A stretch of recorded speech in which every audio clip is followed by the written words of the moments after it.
Welcome to Penrose Learning, where we make understanding easy. In this video, I will explain how to apply tax in Excel, updated. Begin by selecting whether tax is inclusive or exclusive, then set up labeled cells for net, tax rate, and gross. Enter formulas to compute tax amounts and totals using dollar anchoring for fixed rate cells. Test with example rows, save as a template, and document any assumptions for easy updates. Start by building reliable formulas that calculate tax per line and total tax for the invoice. Anchor the tax rate cell with dollar to copy formulas safely, and use SumProduct or array formulas for multi-line invoices.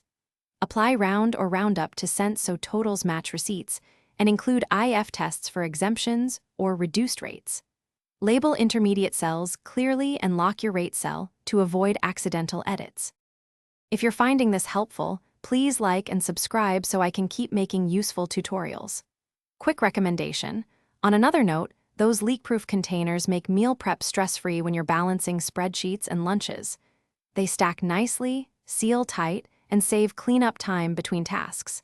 Check the description for the link and other deals, and now let's get back to the video. Handle rounding deliberately to prevent mismatched totals when summing rounded line items. Use round or roundup to 2 decimal places and compare summed rounded values to rounded totals to spot differences. Add conditional formatting to flag anomalies like negative tax or rates above expected thresholds.